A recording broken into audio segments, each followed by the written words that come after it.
Tonight's forecast is sponsored by Ashbrook Audiology, where relationships matter.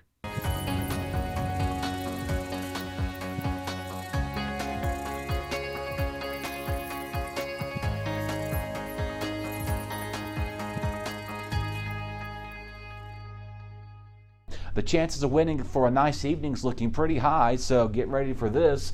As our sunshine will continue to persist for the remaining of our evening hours. We'll go from the 80s and go down to the 70s later on tonight, so that'll be a pretty gradual cool off, nothing too extreme, but it's going to feel pretty comfortable to put this as. So thanks to clear skies at night, our temperatures will slowly begin to fall faster. So compared if we had more cloud cover, you've seen this before. If this was like a typical mid-summertime pattern, we'd see like thunderstorms and our temperatures wouldn't cool off as much. But thanks to clear skies and the radiation of all the heat, it just escapes back to space and allows our temperatures to kind of cool off quickly later on in the evening hour. So as we have begun meteorological autumn, basically, or fall, that basically means that our temperatures, climatology speaking, should start to get that average feel. So we'll talk about the 30-year average a little bit later on in the weeks to come by. But astronomical fall begins September 22nd, so 3 weeks from this Thursday. So if you're counting down, it is the 22nd of September. I got to make sure I say that correctly because I almost said August if I didn't catch myself there. So other than that, it's going to feel like a nice fall evening out here. Maybe take advantage of it. And something else we're going to be talking about, for our friends in the Patrick County area pretty soon, your leaves will begin to start changing color. So the fall foliage report will be coming back in just a couple of weeks. So stay tuned for that, as it's feeling pretty comfortable.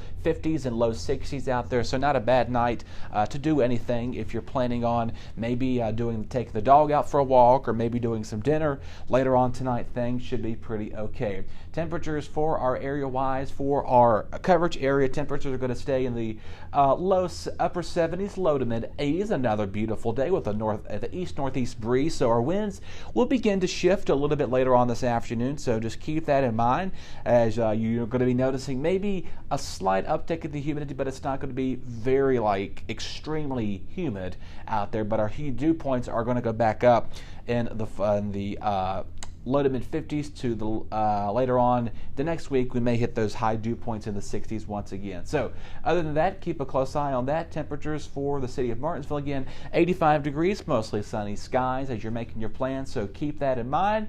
Nothing to be complaining about. And let's jump to the weekend real quick here. We're going to talk about the tropics in a second. We're getting ready to run low on time here. But as you make your way out for the weekend right now, we do begin to see a good Saturday. So maybe to do some Labor Day activities on Saturday, so you can avoid getting wet over the weekend. So just some overcast time to time. We may see some showers here or there. Just a 40% chance on our Sunday. So if you do have plans, it's going to be kind of hit or miss out there, but pretty comfortable actually. Not terribly cool like their overnight lows in the mid 60s. So back to near seasonable for the later nighttime hours. For our Monday, Labor Day, right now looking at some passing showers and storms in the afternoon. So another summer feel like it's returning once again, but a high of 79 is not too bad out there. There may be a little bit of increase in the humidity, so you may notice that, but it's not going to be like drastically, oppressively humid, but you may notice there may be an uprise in the humidity. So get your hairspray and all of your stuff ready for you out there if you do any of those cosmetology products, but not a bad temperature-wise, to put it as to say the least. Our temperatures staying in the low 80s for Sunday and right around 80 degrees on our Monday. Here's our tropical outlook. We have confirmed that Danielle has finally formed. It is expected to become a hurricane later this weekend. That is our fish storm to worry about. So that is not a threat to the U.S. If we make our rounds right here, we got about 30 seconds here. Got to wrap things up. We're keeping another close eye here on this disturbance along the Lesser Antilles Islands there that may potentially become Earl as our next named storm. So that's a 70% chance. And you see that yellow shading area right there. It does appear that we may see that storm pretty intensifying before it's over with, and that would be Fiona. I believe that is the next name on our list of the 2022 hurricane season. So other than that, we are going to begin to see that tropical activity will heat up again. And again, yellow means the names have been already used. Green means they're going to be active. If they're kind of this no color means they've yet to be given an activity range as well. So as you saw there, Daniela's is going to go up to sea, and that red area outside of the Lesser Antilles, just outside of South America, may have a better chance of becoming the next name storm over the weekend. So peak season is here to stay. Have a great weekend, everybody. We'll talk again next week and see how the hurricanes begin to get wrapped up. Your BTW21 weather forecast is sponsored by Zentmeyer Chiropractic.